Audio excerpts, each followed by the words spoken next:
Hello students, how are you? I hope you are fit and fine at your home and doing your homework regularly. Students, today we start chapter 6 Geography, Resources and Development. The lesson name is Human Resources, मानव संसाधन. जैसे कि हमने chapter 4 agriculture 5th industry के बारे में read किया, जो हमारी एग्रीकल्चर है से रिलेटेड जो फैक्टर्स हैं, इंडस्ट्री से रिलेटेड जो फैक्टर हैं वो हमारे क्या हैं, रिसोर्सेज हैं. तो विदाउट ह्यूमंस बीइंग्स के मदद के हेल्प के तो हम उन रिसोर्सेज का प्रयोग नहीं कर सकते. तो इस प्रकार जो नेचुरल थिंग्स हमें मिली हैं, उन नेचुरल थिंग्स को यूजफुल रिसोर्सेज बनाने के लिए ह्यूमंस का रिसोर्सेज का होना बहुत ज़रूरी है.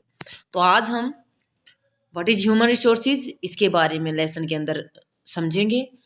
So let us read chapter 6 geography. First of all हम साइड में डू यू में देखते हैं. The government of India has a ministry of human resources development, जिसको हम HRD बोलते हैं. HRD डिपार्टमेंट बनाया गया था 1985 में, जब भारत सरकार के द्वारा एक HRD डिपार्टमेंट है जिसको 1985 में बनाया गया था. इसका जो मेन एम था इम्प्रूव पीपल स्किल्स, लोगों के कौशल को बढ़ाने के लिए.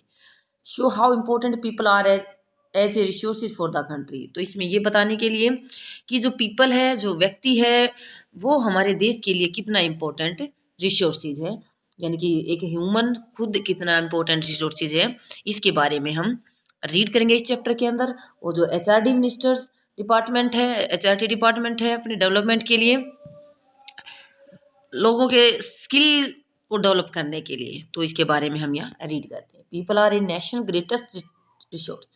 मनुष्य, व्यक्ति खुद राष्ट्र के लिए सबसे बड़ा रिसोर्सेज है, संसाधन है. Nature bounty becomes significant only when people find it use. प्रकृति की जो देन है, प्रकृति से जो हमें मिला है, वो तभी इम्पोर्टेंट बन सकता है जब व्यक्ति उसको उपयोगी बनाता है. यानी कि व्यक्ति अपने दिमाग से, नॉलेज से, टैलेंट से, स्किल से उस प्रकृति की देन का प्रयोग करके अपने लिए उपयोगी बना लेता है. वो क्या बनता है, useful resources. It is people with their demands and ability. जब व्यक्ति अपनी आवश्यकताओं और योग्यताओं के अकॉर्डिंग टर्न कर देता है किसी नेचुरल रिसोर्सेज को अपनी यूजफुल थिंग्स के लिए, उसको बोलते हैं रिसोर्सेज. यानी कि संसाधन में परिवर्तित कर देते हैं अपनी एबिलिटी से, अपने डिमांड के according. Human resources is the ultimated resources. जो मानव संसाधन है वो एक अंतिम संसाधन है. Healthy, educated, motivated people develop resources as per their requirement. जो स्वस्थ हैं व्यक्ति, एजुकेटेड व्यक्ति या मोटिवेटेड जो व्यक्ति है, वो अपने आप को अपनी आवश्यकताओं के अनुरूप रिसोर्सेज को डेवलप कर सकता है अपनी डिमांड के अकॉर्डिंग, अपनी रिक्वायरमेंट के अकॉर्डिंग. जो प्रकृति के रिसोर्सेज हैं उसके उन सभी रिसोर्सेज को अपने लिए यूजफुल बना सकता है. कब बना सकता है, जब वो एजुकेटेड होगा, हेल्दी होगा. लाइक अदर रिसोर्सेज, दूसरे रिसोर्सेज की तरह ही are not equally distribute over the world. तो जो मनुष्य है, मनुष्य संसाधन है, रिसोर्सेज है, ह्यूमन रिसोर्सेज है, वो भी पूरे वर्ल्ड के अंदर एक जैसा डिस्ट्रीब्यूटेड नहीं है. They differ in their educational level. तो अलग अलग कंट्री में, अलग अलग एरिया के अंदर जो ह्यूमन है वो एजुकेशनल लेवल अलग है, एज और सेक्स के अकॉर्डिंग सब अलग अलग हैं. देयर नंबर्स, उनकी संख्या, कैरेक्टरिस्टिक्स आल्सो कीप चेंजिंग. तो उसकी जो विशेषताएं हैं उनके कारण ह्यूमन रिसोर्सेज चेंज होते रहते हैं, बदलते रहते हैं. अब हम यहाँ देखते हैं, जैसे कि डू यू नो साइड में प्रधानमंत्री कौशल विकास योजना बनाई गई थी, जिसको PKVS बोला जाता है. वॉज स्टार्टेड इन 2015 में. जो एम क्या था इसका, ट्रेन 1 करोड़ इंडियन यूथ. जो 1 करोड़ भारतीय जवानों को, जो यंग युवा हैं 2016 से लेकर 2020 तक.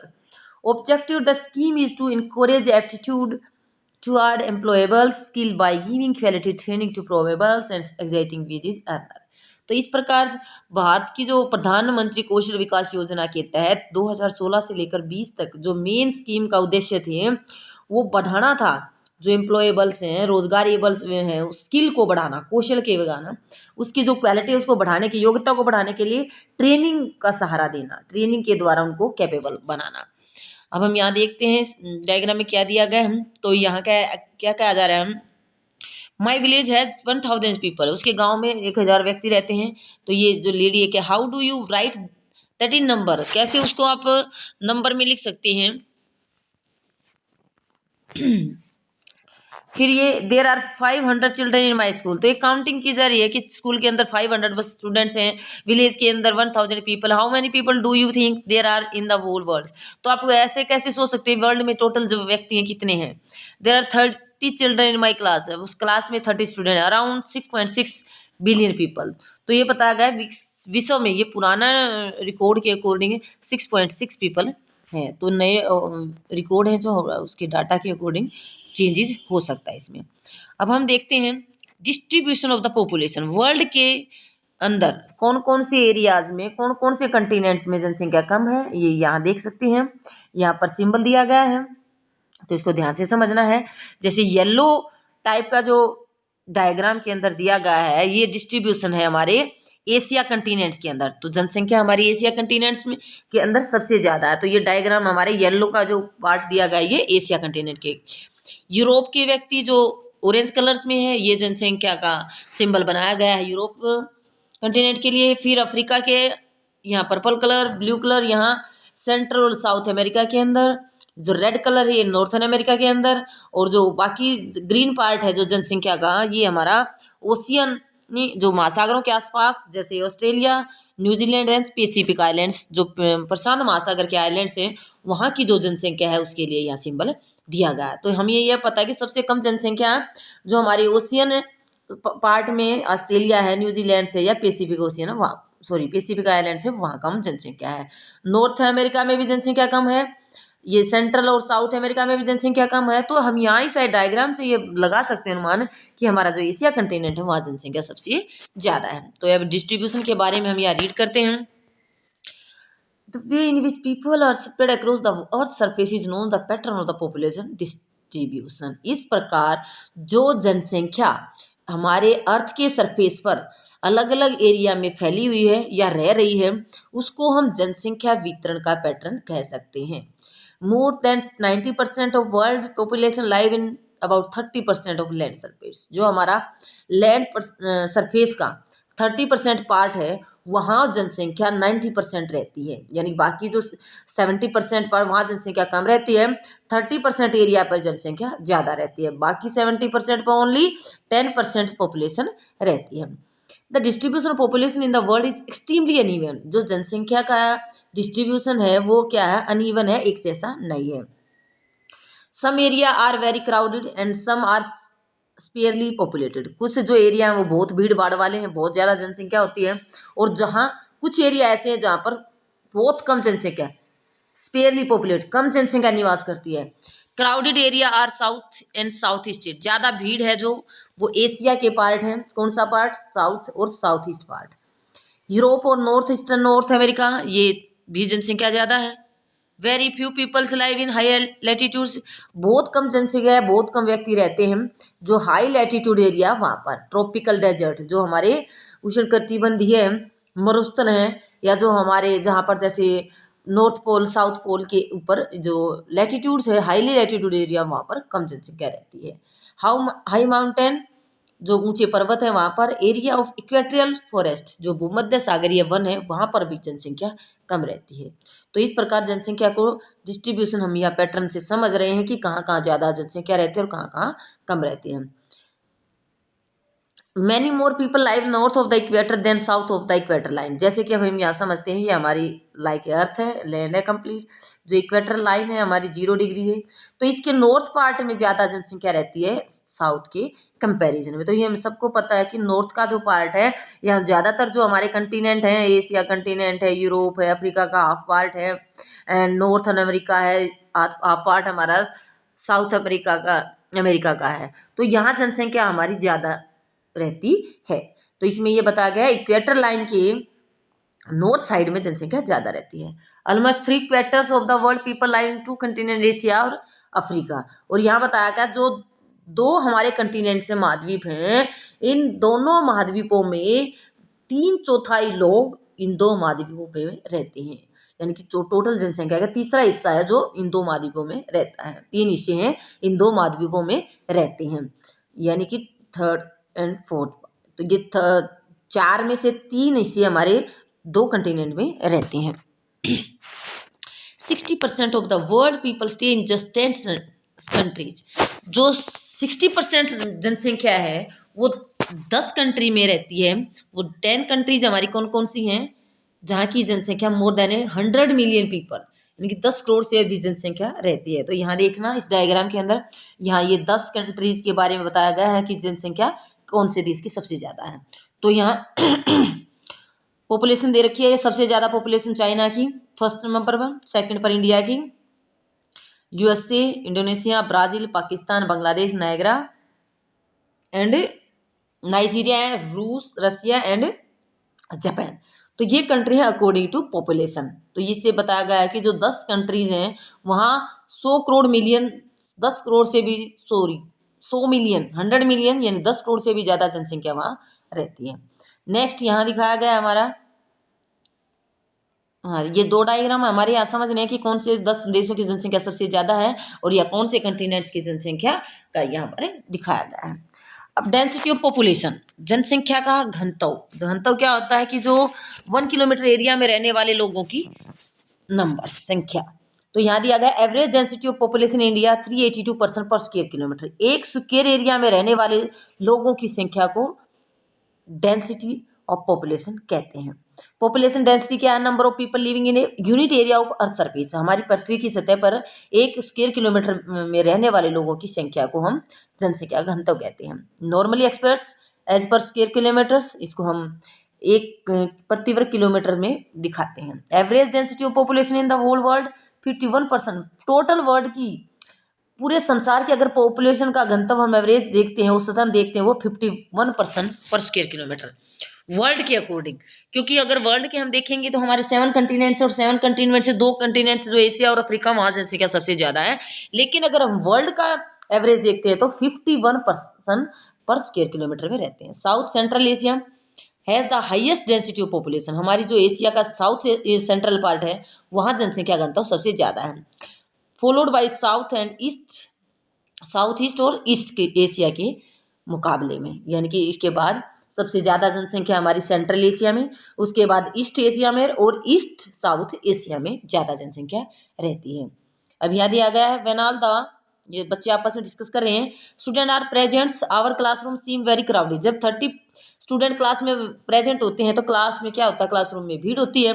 But when the same class is seated in the school assembly hall is seem so open and empty. अगर इस पूरी क्लास को हम बड़े हॉल में बिठा कर रखते हैं विद्यार्थियों को, तो वो हॉल हमारा खुला होगा और खाली खाली दिखाई देगा। ऐसे ही because the size of the area hall is much larger than of the classroom, क्योंकि क्लासरूम से जो हॉल का एरिया वो बहुत ज़्यादा है। When all the student of school come in to the hall to start looking crowd. अगर पूरे कंप्लीट स्कूल के जो विद्यार्थी हैं अगर हॉल में बुला लिए जाएंगे तो हॉल क्या होगा, भरा हुआ होगा, क्राउडेड होगा। तो ये वर्ल्ड का और किसी एक कंटिनेंट का कंपैरिजन बताया गया है।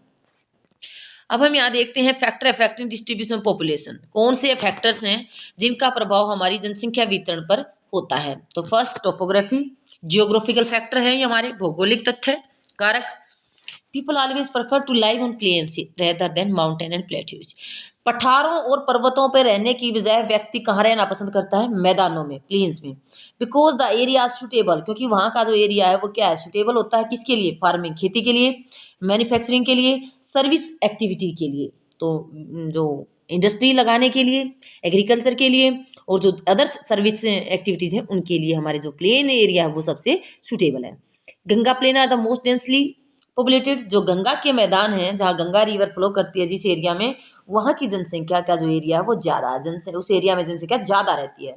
World wide mountains like Andes, Alps, Himalaya, sparsely, जो माउंटेन एरिया है हमारे, जो वर्ल्ड के माउंटेन है जैसे हिमालय एंड अल्पस एंडीज, ये वहाँ की जनसंख्या बहुत ही कम होती है। नेक्स्ट फैक्टर क्या है, क्लाइमेट्स। जहाँ क्लाइमेट्स, जलवायु अच्छी होगी, people usually avoid extreme climates. जो उन लोगों को जहाँ रहना पसंद नहीं करते, जो लोग उन जलवायु में रहना पसंद नहीं करते, यहाँ वहाँ या तो बहुत ही हॉट क्लाइमेट है या बहुत ही कोल्ड क्लाइमेट है। जैसे कि सहारा डेजर्ट, वहाँ का टेम्परेचर हाई होता है, तो वहाँ की जो क्लाइमेट्स है वहाँ गर्मी वाली है। पोलर रीजन जो हमारे ध्रुवीय क्षेत्र हैं, रसिया, कनाडा एंड अंटार्कटिका, इन स्थानों पर रहना व्यक्ति पसंद नहीं करता है। अब सोयल, मिट्टी का क्या इफेक्ट होता है? Fertile soil provide suitable land for agriculture, हमारी जो उपजाऊ मिट्टी है वो हमारी एग्रीकल्चर के लिए सूटेबल होती हैं। Fertile plain such as Ganga, Brahmaputra in India, जो हमारी सबसे उपजाऊ मैदान है वो हमारी ब्रह्मपुत्र और गंगा का जो बेसिन एरिया है वहाँ पर है। हवांग है, चैंगजियांग इन चाइना के अंदर है, नील इन इजिप्ट है। तो ये एरिया है जहाँ की जनसंख्या जो पॉपुलेशन है वो बहुत ज़्यादा है। अब नेक्स्ट हमारा water. Water prefer to live in the area where fresh water is easily available, जहाँ लोगों को आसानी से फ्रेश वाटर मिलता है, प्योर वाटर मिलता है, वहाँ जनसंख्या ज़्यादा होती है। River valley of the world are densely populated while desert है द स्पेयर पॉपुलेशन, डेजर्ट रेगिस्तान में जनसंख्या कम मिलेगी, और जो रिवर वैलीज हैं, नदी घाटियाँ हैं, वहाँ जनसंख्या ज़्यादा मिलेगी, डेंसली मिलेगी। Minerals areas with mineral deposit are more populated, जहाँ पर हमें मिनरल डिपॉजिट मिलते हैं, जहाँ खनिज पदार्थ ज़्यादा मात्रा में मिलते हैं, वहाँ एरिया के आसपास भी जनसंख्या ज़्यादा मिलती है। डायमंड माइंस कहाँ की फेमस है? साउथ अफ्रीका की। Discovery of oil in the middle east lead to settling of people in this area, तो इस प्रकार जहाँ तेल की खोज हुई है वहाँ के एरिया में लोग ज़्यादा मात्रा में रहना शुरू कर दिया है। अब हम देखते हैं, वो था हमारा जियोग्राफिकल फैक्टर। अब हमारे ये सोशल, कल्चरल और इकोनॉमिक फैक्टर। सोशल फैक्टर में क्या आता है? Area of better housing, education, health facility are more densely populated, जहाँ हेल्थ फैसिलिटी अच्छी है, एजुकेशन फैसिलिटी अच्छी है, जो घर हैं वो अच्छे बने होते हैं, तो वहाँ की जनसंख्या भी ज़्यादा होती है। नेक्स्ट इफेक्ट हमारा cultural effect. Place with religion और cultural signification attract people, Varanasi, Jerusalem, Vatican city some example. तो यहाँ जो कुछ कल्चरल और इकोनॉमिक्स यानी कि हमारे जो सांस्कृतिक हैं इम्पोर्टेंस जहाँ के स्थानों की, वहाँ पर भी जो लोग ज़्यादा रहते हैं, जैसे वाराणसी में, जेरूसलम में और वेटिकन सिटी में। ऐसा ही हमारी इकोनॉमिक्स में क्या है? इंडस्ट्रियल एरिया, जहाँ पर ज़्यादा उद्योग लगाए जाते हैं। प्रोवाइड एम्प्लॉयमेंट्स अपॉर्चुनिटी, लोगों को रोजगार के अवसर मिलते हैं वहाँ पर। Large number of people are attracted, ज़्यादा संख्या में लोग उधर अट्रैक्ट होते हैं, आकर्षित होते हैं। Osaka in Japan, Mumbai in India, तो ये हमारे एरिया है जहाँ पर ज़्यादा जनसंख्या रहती है, वहाँ लोगों को एम्प्लॉयमेंट्स ओकेजन ज़्यादा मिलती हैं। तो ये कारण है कि हमारी जनसंख्या अलग अलग स्थानों पर कैसे डिस्ट्रीब्यूट की गई है। अब हम देखते हैं पॉपुलेशन चेंज कैसा होता है, जनसंख्या परिवर्तन कैसे होता है। तो जो चेंज होता है हमारा, refer to change in the number of people during a specific time, किसी निश्चित अवधि के दौरान लोगों की संख्या में जो बदलाव होता है उसको बोलते हैं पॉपुलेशन चेंज। जैसे कि बर्थ रेट का बढ़ना, जन्म जो दर है, या डेथ रेट का बढ़ना, या जो जो मृत्यु दर है वो कम होती है, तो हमारी जो पॉपुलेशन है उसमें चेंज आता है। The world population has not be staple, हमारी जो जनसंख्या है वर्ल्ड की वो स्थिर नहीं है, वो बढ़ती रहती है। It has increase manifold as seen in the figure 6.3, अभी हम नीचे फिगर को देखेंगे, उसके अकॉर्डिंग हमारी जनसंख्या दिन प्रतिदिन बढ़ती जा रही है। This is actually due to change in the number of the birth and death है, तो ये किस में बदलाव के कारण है? हमारी डेथ रेट और किसकी रेट के में, बर्थ रेट के चेंज के कारण होता रहता है।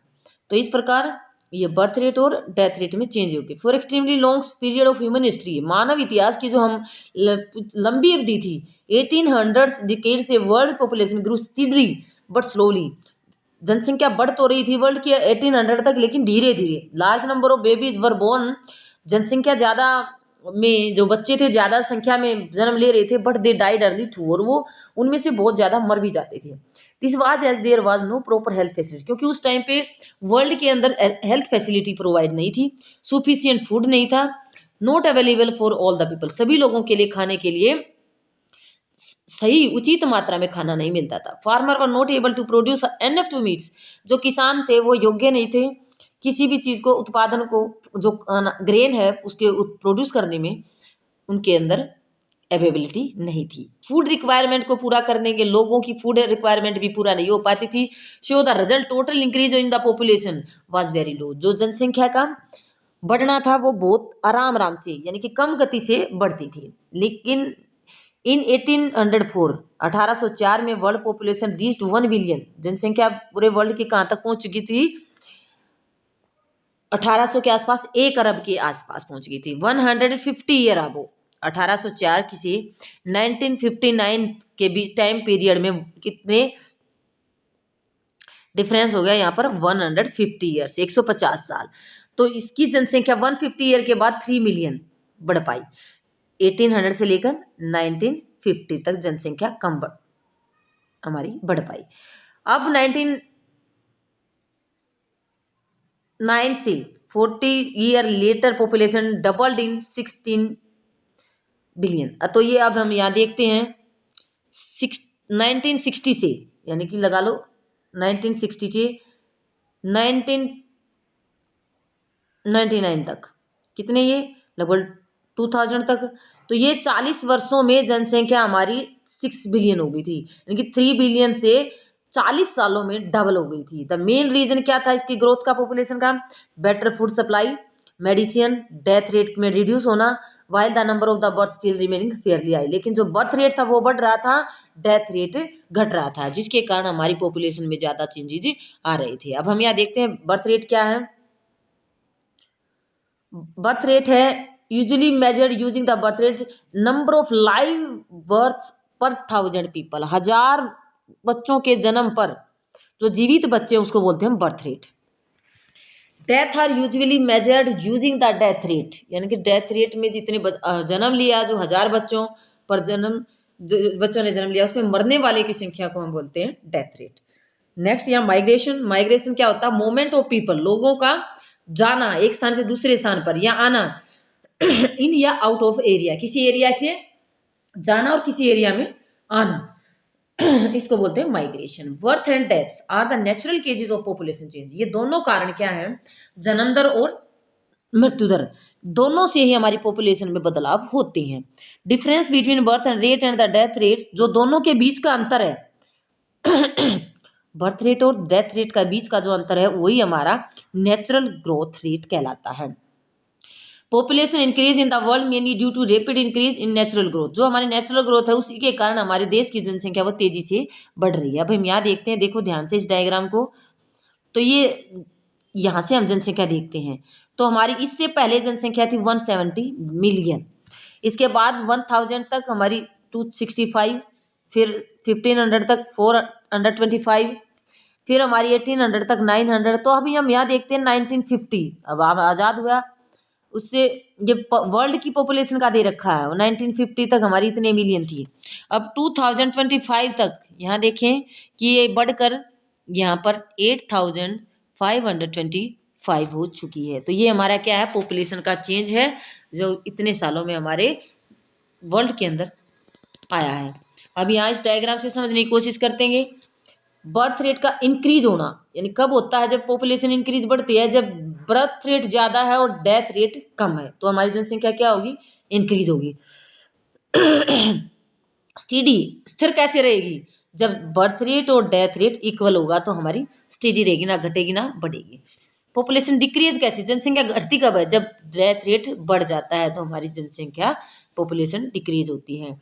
तो यहाँ migration in the another way, जो माइग्रेशन है उसके कारण भी हमारे पॉपुलेशन का जो साइज है उसमें बदलाव आता है।